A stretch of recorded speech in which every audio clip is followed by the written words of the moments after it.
तर ह्या थंडीमध्ये डॉक्टर थायरॉइड पेशंट्सचे सिम्पटम्स वाढताना दिसतात का? किंवा काही वेगळे सिम्पटम्स दिसतात का? आणि मग ह्यामागे सायंटिफिक रिझन काय आहे? सो त्या केसमध्ये आपल्याला TSH शूट झालेलं दिसतं. ओके. आणि पर्टिक्युलरली मग जरा अति थकवा, फटीग आपण म्हणतो किंवा वजन वाढत जाणं, हो. मूड स्विंग्स होणं, ओके. जॉईंट पेन होणं, या गोष्टींमध्ये थायरॉइडच्या पेशंटमध्ये वाढ झालेली आपल्याला नक्कीच बघायला मिळते. ॲक्च्युली कसं होतं, आपण जेव्हा थायरॉइडबद्दल समजून घेत होतो अगदी पहिल्या एपिसोडमध्ये सुद्धा, त्यात एक महत्त्वाचं फंक्शन आपण बघितलं होतं थायरॉइडचं, ते म्हणजे थर्मोरेग्युलेशन करण्याचं. ओके. शरीरामध्ये जे बॉडी टेम्परेचर असतं ते योग्य पद्धतीने हीट असेल किंवा कोल्ड असेल ते मेंटेन ठेवण्याचं काम थायरॉइड करतं. सो 2-1 आठवडे जरी तुम्हाला हे सिम्पटम्स ॲग्रिवेट होतानाच दिसले, योग्य काळजी घेऊन सुद्धा, तर तुम्हाला डॉक्टरांना दाखवण्याची गरज आहे. कारण ओके. अशा वेळेला TSH जर अतिरिक्त प्रमाणात वाढलं असेल तर आपल्याला गोळ्यांचे डोस ॲडजस्ट करावे लागू शकतात. तात्पुरते का होईना, मे बी त्यावेळेला आपल्याला गोळ्यांचे डोस वाढवावे लागू शकतात. कारण थायरॉइडच्या पेशंटनी थंडीला जर मॅनेज नाही केलं तर त्यांच्या TSH वरती खूप वाईट परिणाम होऊ शकतो.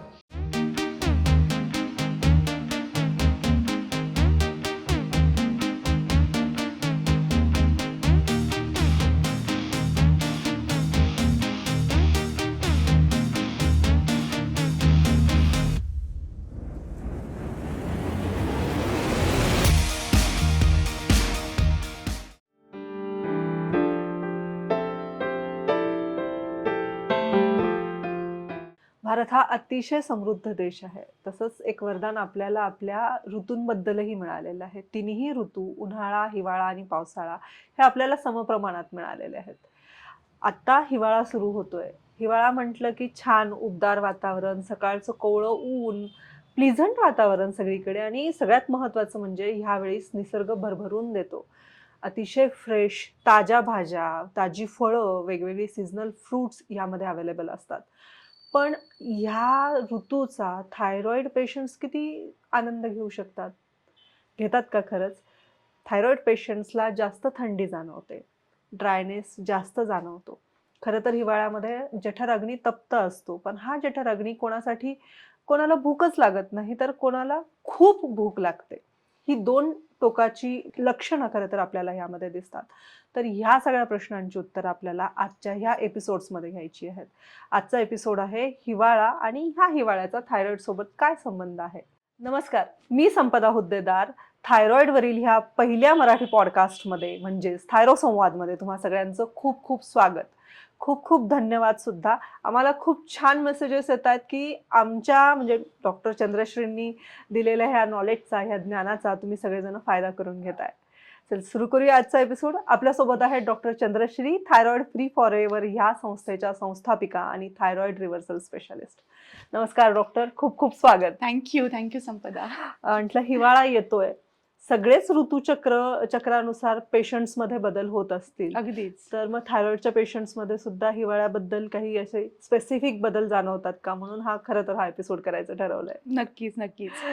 संपदा, सुरुवात खूप छान केलीस तू, की तिन्ही ऋतू भारताला अगदी भरभरून मिळालेत. अगदी. पण सध्या आपल्याला जो हिवाळा आणि पावसाळा म्हणजे हां. हिवसाळा म्हणायला हरकत खरंय, नाहीये. खरंय. दोनही एकत्रच बघायला मिळतंय राइट. आणि दोनहीमध्ये थायरॉइड पेशंट्सनी योग्य काळजी घेणं फार महत्वाचं अगदी आहे. बरोबर.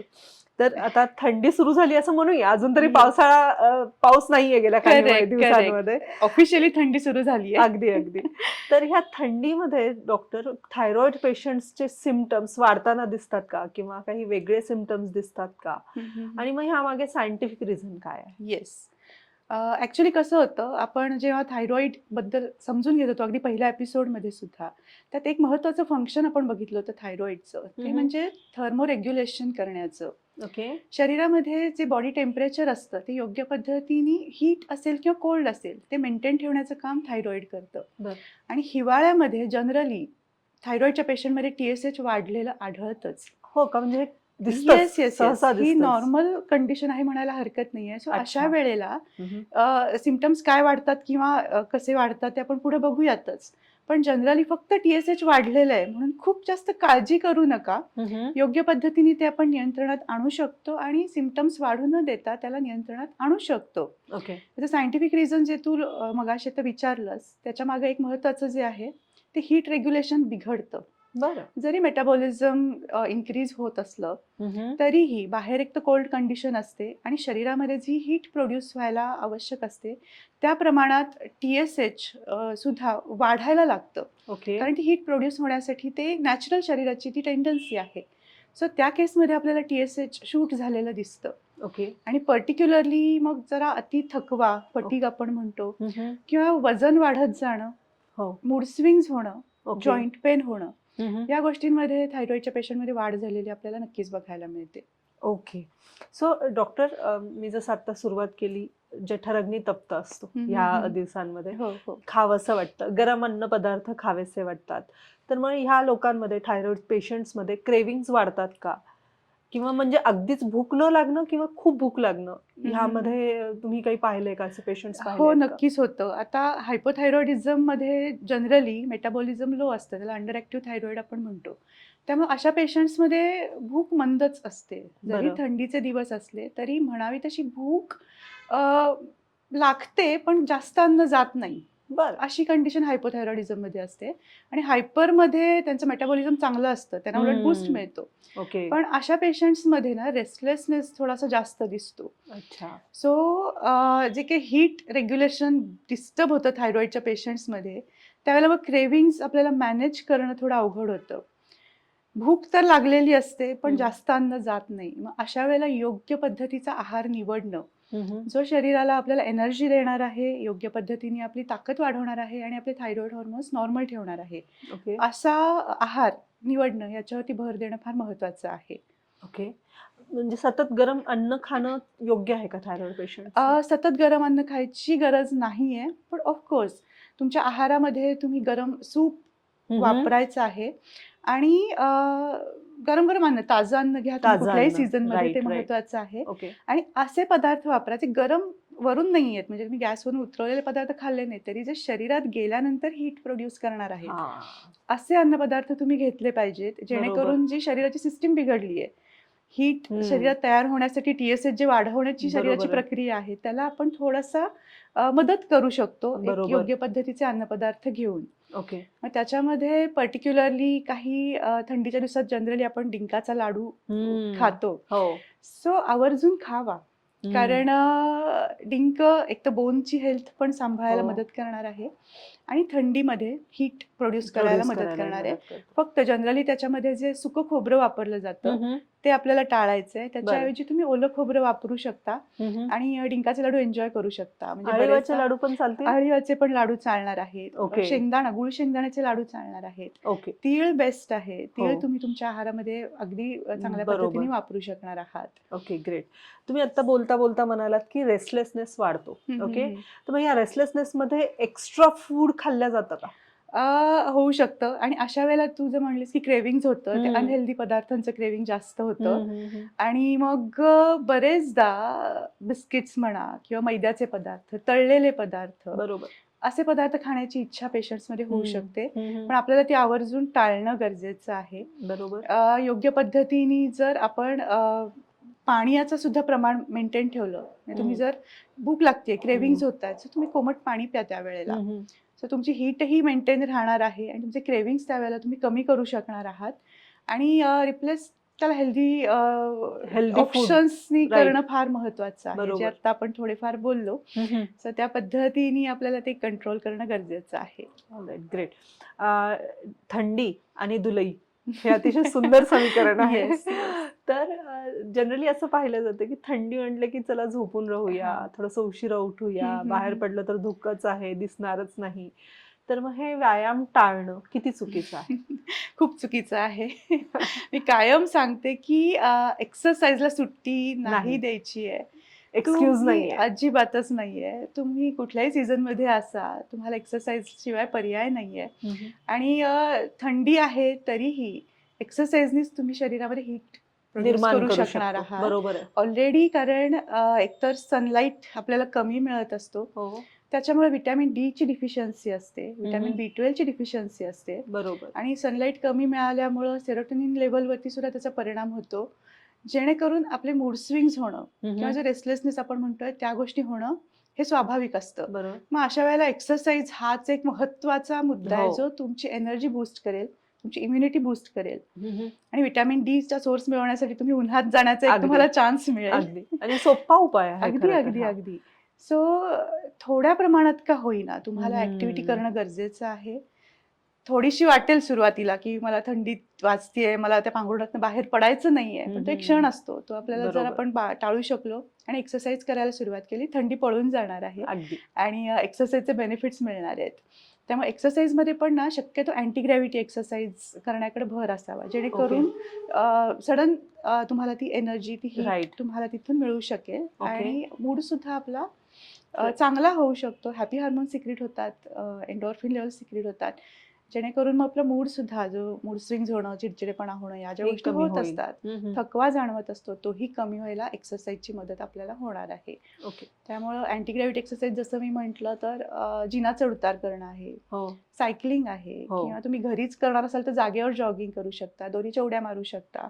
ओके. सूर्यनमस्कार सगळ्यात बेस्ट ऑप्शन आहे. सूर्यनमस्कार बेस्ट आहे. सो असे एक्सरसाइज तुम्ही कमीत कमी वेळात जास्तीत जास्त इफेक्ट देणारे तुम्हाला ठरू शकणार आहे. क्या बात आहे. डॉक्टर, थंडी म्हटलं की त्वचा रुक्ष होणं किंवा हम्म, ड्रायनेस, हो. आणि तुम्ही आता म्हणालात की थायरॉइड साठी सुद्धा आपल्याला ऊर्जा कमी पडते ह्यामध्ये, म्हणजे थायरॉइडचा सुद्धा ड्रायनेस. तर मग ह्या डबल ट्रबलला आपण कसं सहज सोपं करू शकतो? येस, डबल ट्रबल नक्कीच डबल ट्रबल आहे. खूप छान शब्द तू वापरलास, कारण थायरॉइडमध्ये ड्रायनेस प्रचंड असतो आणि थंडीमध्ये तो अजून ॲग्रिवेट होतो. ही नॉर्मल कंडिशन आहे. सो अशा केसमध्ये आपल्याला इंटरनल आणि एक्सटर्नल दोन्ही पद्धतीने शरीराची काळजी घेणं गरजेचं आहे. बरं.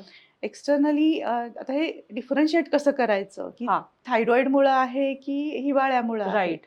सो जनरली थायरॉइडचा इम्पॅक्ट नर्वस सिस्टीमवरती जो होत असतो, हो. त्यामुळं बरेचदा ना फक्त पेशंटची पायाची बोटं, हाताची बोटं थंड जाणवतात, किंवा नाकाचा शेंडा, बरं. टोकं जी असतात जिथं जिथं हम्म. शरीराला दिसत आहेत, ती थंड होताना दिसतात जास्त प्रमाणात. ते थायरॉइडमुळे होण्याची थंड लक्षणं म्हणजे आहेत. सेन्सेशन्स कमी होणं आहे सेन्सेशन का? कमी होणं आहे, किंवा ओके. तेवढाच पार्ट आपल्याला खूप गार जाणवतो ओके. बरेचदा. बरं. सो अशा वेळेला हे थायरॉइडमुळं होण्याची, हे किंवा थायरॉइडचा सिम्पटम आहे म्हणायला ओके. हरकत नाहीये. ओके. पण जनरली पूर्ण ओव्हरऑल थंडी वाजणं, कारण कोल्ड इंटॉलरन्स हा असतोच हो. थायरॉइडमध्ये. सो ते जनरली तुम्ही थंडीमुळे तुम्हाला ते ॲग्रिवेट झाले असं आपण समजू शकतो. बरेचदा हातापायाला मुंग्या येणं किंवा या ज्या गोष्टी होतात, त्यासुद्धा थायरॉइडमधल्या तिथे नर्वस सिस्टीमला डॅमेज झाल्यामुळं असू दे, किंवा नर्वस सिस्टीम योग्य पद्धतीने काम करत नसल्यामुळं होण्याची शक्यता खूप जास्त असते. ओके. सो अशा वेळेला आपल्याला थंडीसाठी योग्य काळजी घेणं सुद्धा गरजेचं आहे. बरेचदा रात्री झोपताना तुम्ही गरम पाण्यात पाय शेकणं, ही सुद्धा एक अगदी सोपी आणि आहे. घरातली गोष्ट आहे, ती अगदी. आपण अगदी करू शकतो. ती करावी, कारण थायरॉइडच्या पेशंटनी थंडीला जर मॅनेज नाही केलं तर त्यांच्या TSH वरती खूप वाईट परिणाम होऊ शकतो ओके. आणि सगळेच सिम्पटम्स थायरॉइडचे ॲग्रिवेट होऊ शकतात. ह्यामध्ये मला असा एक प्रश्न पडला, आता जसं तुम्ही थंडीचं सांगितलं, पाण्यात पाय सोडून बसायचं गरम, ह्यामध्ये तेलाचा मसाज उपयोगी होऊ शकेल का? अगदी अगदी. रात्री झोपताना तुम्ही तेलाचा मसाज करू शकता, किंवा आपल्या दिवाळीच्या एपिसोडमध्ये मी खूप छान एक सांगितलं होतं की अभ्यंग स्नान करा. हो. तर आवर्जून करा, कारण अभ्यंग स्नानामध्ये आपण एक तर तेलाने पण मसाज करतोय आणि उठणं याने पण मसाज करतो आहोत. बरोबर. सो ब्लड सर्क्युलेशन योग्य पद्धतीने होण्यासाठी या दोन्ही गोष्टींची मदत होणार आहे, जेणेकरून तुमच्या शरीरात नॅचरली हीट प्रोड्यूस होऊन तुमचे थायरॉइड लेवल्स मेंटेन राहू शकतील. आता तुम्ही काही सिम्पटम्स सांगितले, ओके, म्हणजे हातापायाला मुंग्या येणं किंवा टोकं शरीरात बधीर झाल्यासारखं वाटणं किंवा गार पडणं. पडणं. तर ह्यामध्ये असे कुठले एक्स्ट्रीम लेवलचे सिम्पटम्स आहेत की त्यावेळेस आपल्याला लक्षात यायला पाहिजे की आता डॉक्टरांना दाखवणं गरजेचं आहे? येस, सिम्पटम्स तुम्हाला काही ठराविक दिवसांपर्यंत जाणवत आहेत, म्हणजे थोडंसं सडन थंडीचा स्ट्रोक वाढलाय आणि तुम्हाला जाणवत आहेत 1-2 दिवस, 3 दिवस, 5 दिवस, पण त्याच्यानंतर सुद्धा 1-2 आठवडे तुम्हाला ते सिम्पटम्स जे ॲग्रिवेट झालेत, म्हणजे अतिरिक्त थकवा, फटीग आहे, वजन नियंत्रणात येतच नाहीये, क्रेविंग्स खूप होत आहेत, हेअरफॉल होतो आहे, स्किन ड्रायनेस अति जास्त प्रमाणात, म्हणजे काळजी घेऊन पण तो वाढतच जातोय. सो 2-1 आठवडे जरी तुम्हाला हे सिम्पटम्स ॲग्रिवेट होतानाच दिसले, योग्य काळजी घेऊन सुद्धा, तर तुम्हाला डॉक्टरांना दाखवण्याची गरज आहे, कारण अशा वेळेला TSH जर अतिरिक्त प्रमाणात वाढला असेल तर आपल्याला गोळ्यांचे डोस ऍडजस्ट करावे लागू शकतात. तात्पुरते का होईना, मे बी त्यावेळेला आपल्याला गोळ्यांचे डोस वाढवावे लागू शकतात. सो ते मात्र डॉक्टरांच्या सल्ल्यानेच करणं गरजेचं आहे. बरोबर. त्यामुळे जेव्हा तुम्हाला असं वाटतंय की थंडीची आपण व्यवस्थित काळजी घेऊन सुद्धा मला सिम्पटमॅटिक काही रिव्हर्सल होत नाहीये आणि सगळ्यात महत्त्वाचं जे मूड स्विंग्स होत आहेत ते मी नाही कंट्रोल करू शकत आहे. फटीग जास्त पद्धतीने जाणवतो आहे आणि कुठल्याही पद्धतीने जो चिडचिडेपणा हो. किंवा या ज्या गोष्टी होणाऱ्या असतात आहेत त्याला आपण मॅनेजच करू शकत नाहीये. ओके. सो अशा वेळेला ही एक्स्ट्रीम लेवलचे ही सिम्पटम्स आहेत एक्स्ट्रीम की आता लेवलची दाखवणं गरजेचं करेक्ट आहे करेक्ट. सो किंवा अशा इग्नोर वेळेला करता कामा नये. हां, करेक्ट. म्हणजे त्याला राइट. इग्नोर नाही करायचं. हां. ॲटलीस्ट तुम्ही थंडीच्या वेळेत म्हणजे त्या 3 महिन्यांमध्ये ॲटलीस्ट एकदा तरी तुम्ही महिन्यातून एकदा TSH लेव्हल चेक करून घ्या. बरोबर. सो नॉर्मल असतील तर वेल एंड गुड. आपल्याला फार काळजी करायचं कारण नाही. फक्त थंडीला आपल्याला मॅनेज करायचं आहे. पण जर वाढलेले असतील तर योग्य काळजी आपल्याला घ्यायला लागू शकते. Okay, great. Doctor, joint stiffness बऱ्यापैकी जाणवतो थंडीमध्ये. तेही एक कारण आहे की सकाळी उठावंसं वाटत नाही अगदी, बऱ्याच अगदी. जणांना. बरोबर. तर जॉइंट स्टिफनेस किंवा अंग कडक वाटणं तर ह्या सगळ्या गोष्टींचा थायरॉइडशी काही संबंध आहे का? आहे, नक्कीच आहे. जनरली जे इन्फ्लमेशन वाढतं थायरॉइडमध्ये आणि जे थंडीमध्ये सुद्धा जास्त जाणवतं, त्याच्यामुळे सुद्धा जॉईंटमध्ये स्टिफनेस आपल्याला जाणवू शकतो. आणि पर्टिक्युलरली विटॅमिन डी डिफिशियन्सी, हां, राइट. विटॅमिन D3 डिफिशियन्सी जे कॅल्शियमचं ॲब्सॉर्प्शन करण्यासाठी शरीराला आवश्यक असतं. तेच आपण कमी प्रमाणात घेत असतो. मिळतही कमी असतं म्हणूयात, बरोबर, हरकत नाहीये. बरोबर. आणि विटॅमिन B12 डिफिशियन्सी हे त्याच्या मागचं मेन रूट कॉज नक्कीच आहे. सो आपल्याला या गोष्टींकडे लक्ष द्यावं लागेल आणि नॅचरल विटॅमिन D3चा सोर्स मिळवण्याकडं आपल्याला भर द्यावा लागेल. कोवळं ऊन जे मिळतं आपल्याला त्याच्यातून हे मिळतं, फुकट ओके, मिळतं, तर फुकट मिळतं. नक्कीच ते घ्यायला पाहिजे. अगदी. आणि आता आपण जसं म्हटलं मार्गशीर्ष महिना चालू आहे, पौष महिना आहे. हम्म. पौष महिन्यात सूर्योपासना करावी. बरोबर. म्हणजे संक्रांतीपासून रथसप्तमीपर्यंत सुद्धा अगदी. सूर्याचं जे संक्रमण चालू हम्म. असतं. सो थायरॉइडच्या पेशंट्समध्ये जो अग्नी डिस्टर्ब असतो त्याला मी कायमच म्हणत असते की अगदी. सूर्योपासना करा.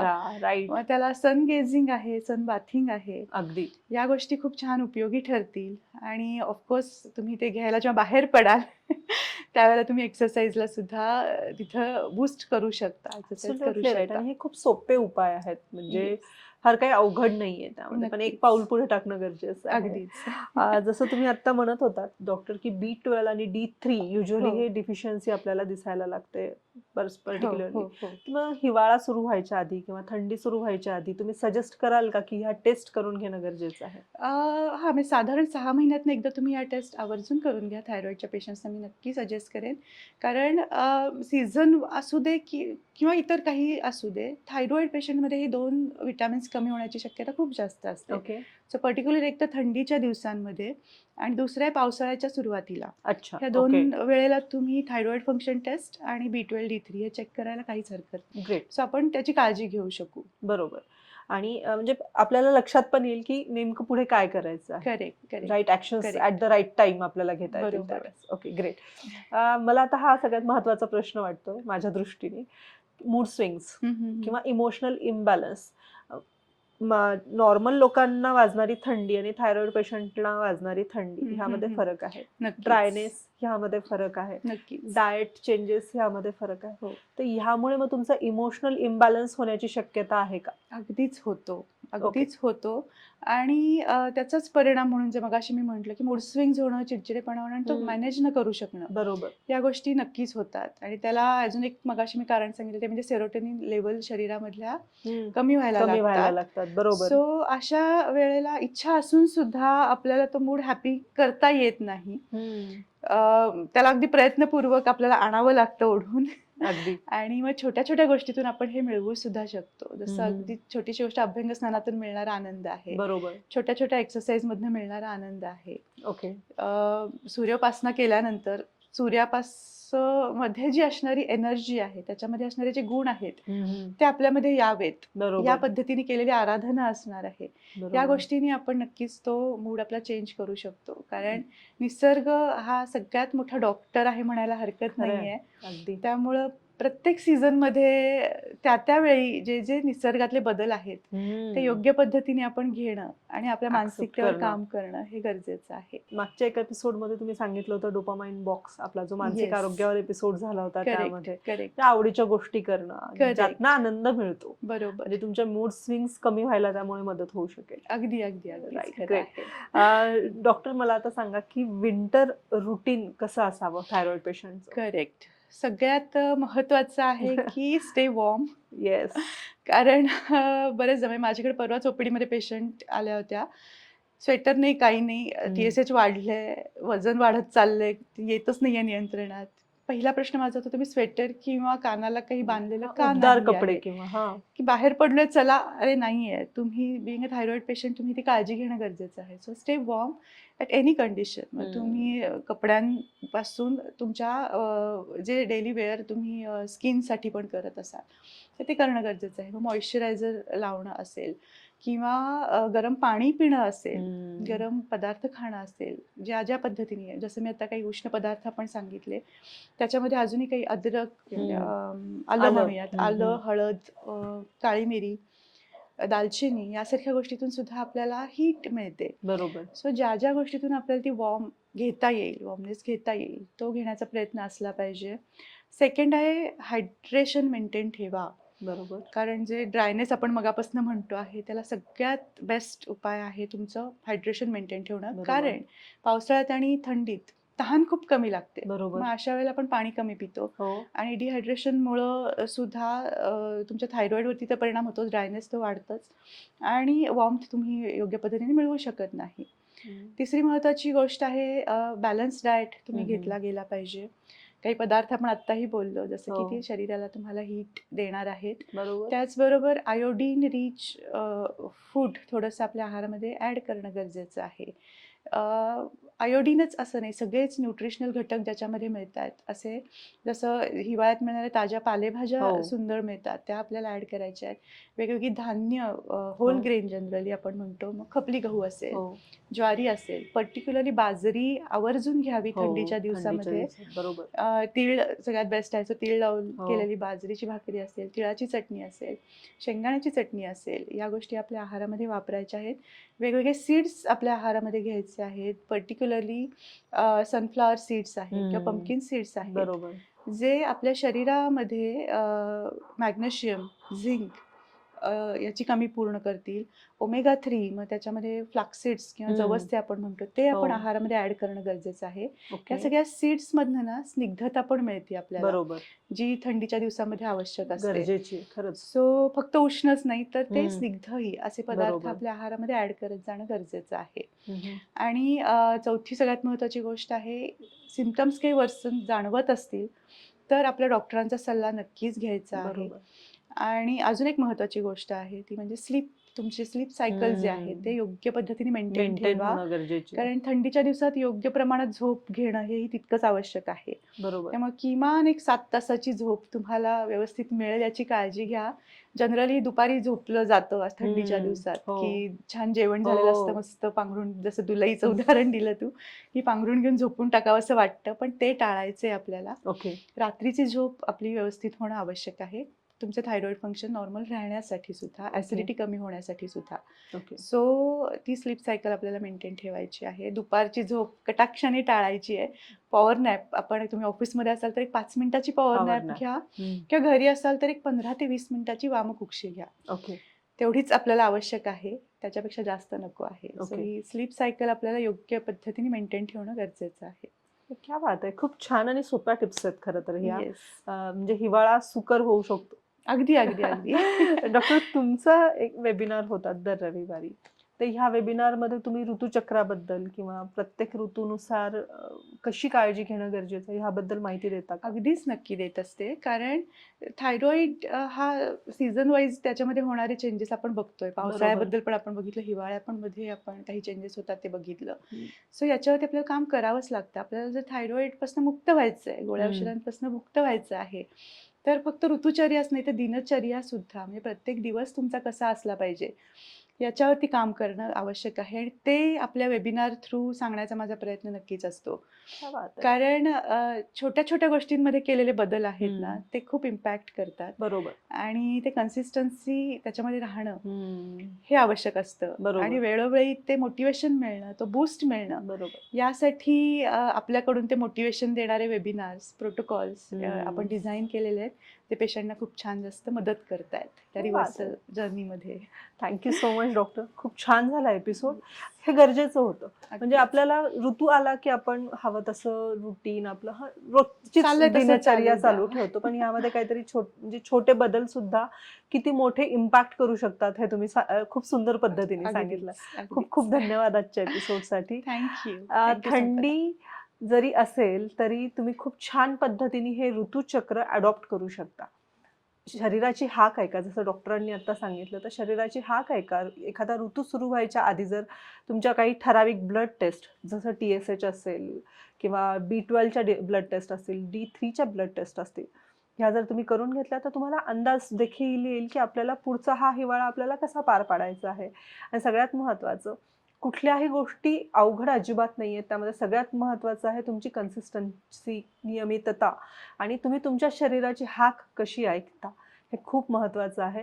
डॉक्टरांनी आजच्या एपिसोडमध्ये खूप सुंदर आणि खूप सोप्या टिप्स सांगितलेल्या आहेत. मला असं वाटतं की त्या जर तुम्ही रोजच्या वापरात जरी म्हणजे सुरुवात जरी केली वापरायला, तरीही तुम्हाला हा हिवाळा अतिशय सुंदर पद्धतीने जाऊ शकतो.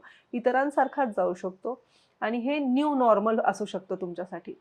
आजचा एपिसोड कसा वाटला हे आम्हाला नक्की कळवा. पण त्याआधी एक महत्त्वाची गोष्ट सांगायची राहिली आहे.